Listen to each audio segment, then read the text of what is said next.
What is the Black Hills Lake Challenge? A simple idea with a boat full of blessings.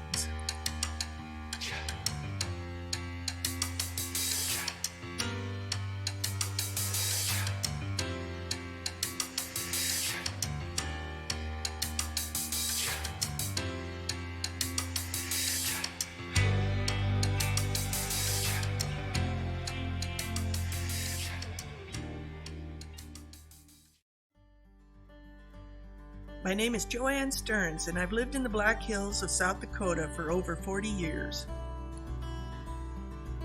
I'm a quiet person, someone who's more comfortable behind a camera than in front of it, but I guess the only thing you need to know about me is that I love a challenge.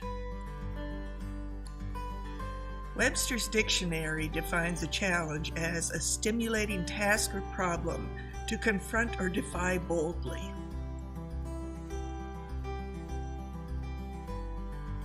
One day I suddenly realized that even though I had owned a kayak for almost a year, I was constantly returning to the same two lakes, Stockade and Bismarck.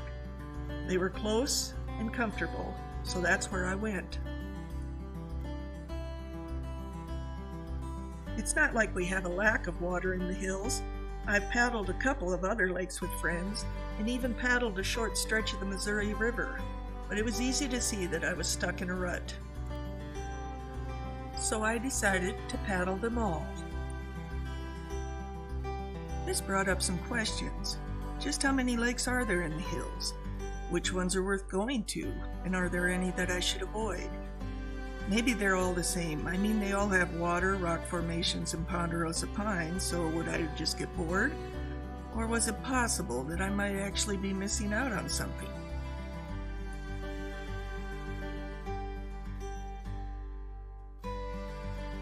The first thing you need to know is there are no natural lakes in the Black Hills, not a single one.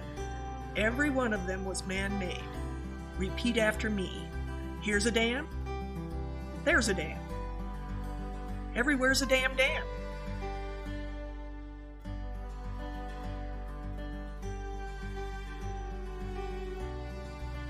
The lakes come in all shapes and sizes, from small ponds with less than an acre of surface area to the largest lake, Pactola Reservoir. That covers 785 acres and has 14 miles of shoreline.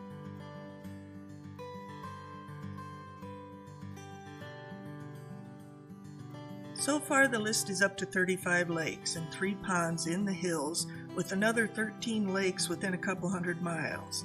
There's also several rivers, including a major one, the Missouri River, which cuts right through the middle of the state, neatly dividing South Dakota into East River and West River.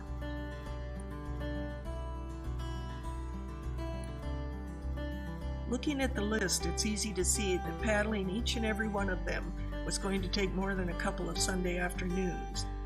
That's quite a commitment, but then again, it just might be the journey of a lifetime.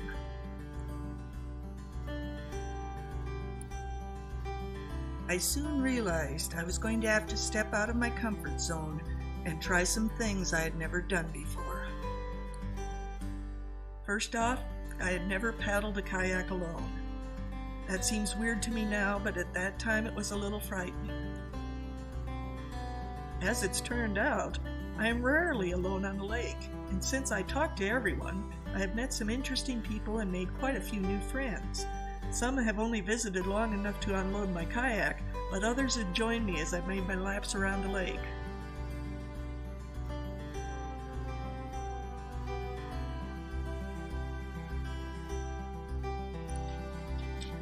My next concern was my photography skills. Would they be up to the challenge?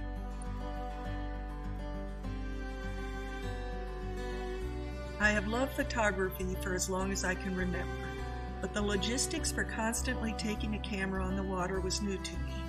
I had also never tried videos except for on my phone, so at the ripe old age of 60 years I purchased my first GoPro and set out to learn how to use it, hopefully without dropping it into the lake, which actually almost happened on my second day filming. But I was able to save the camera, and I have been having a blast ever since.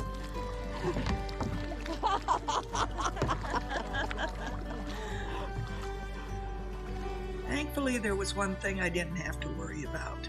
I already had the kayak. In 2019, I started construction on a cedar strip kayak. I had never built a boat before, but as it turned out, gluing and sanding was a great way to maintain my sanity during the pandemic.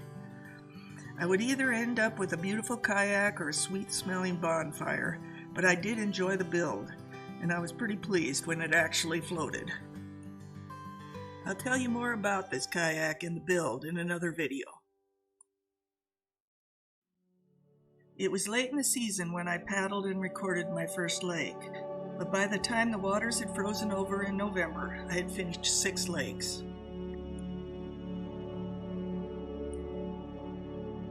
I was afraid the lakes would all be the same water, same scenery. But with just 6 lakes under my paddle, I quickly realized that each one was an entity unto itself. Each had its own identity, whether it's the size of the lake, the color of the water, the height and length of the dam, or the wildlife present. Each one has been a blessing in its own way.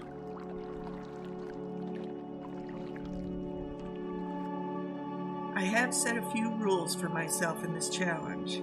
Number 1, always wear your personal flotation device, also known as a PFD or a life jacket. I don't care how good of a swimmer you are, things can go bad really fast. Take a day and go to your local outdoor store. Find one that fits you and is comfortable enough that you will forget you have it on. Buy it because it fits, and not just because it's on sale or your favorite color. Number 2, I always tell my husband or family member which lake I'm going to. I call them right before I launch my boat and again as soon as I'm back on dry land. Kind of like closing a flight plan.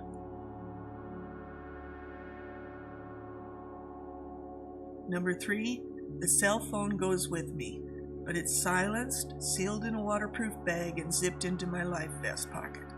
It never comes out while I'm on the water, never. Don't waste your time on the water by being on your phone. Number 4, do the research on the lakes before I go, so I know what to look for and what to expect. There's a lot of things you don't want to miss out there. And finally, number 5, take the time to enjoy the challenge. Yes, I want to film videos, shoot great photos, make notes, and basically document the whole experience. I'm a little obsessive that way. But I need to take time to drive the scenic roads, stop and see the sights, hike the trails, visit with the people around me, and peek over the spillway if it's safe.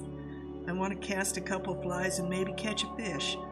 And I don't want to be in such a rush that I miss out on the wonders of where I am.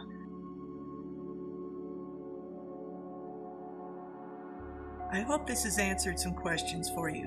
This is a personal challenge. There won't be any trophies or parades if you finish it, but the real benefits you take from this experience will be the memories you've made along the way. If you decide to accept this challenge yourself, remember to do so safely and to slow down and make your time on the water a time to restore your soul. There are a few things we need in life to survive, but water is one of them.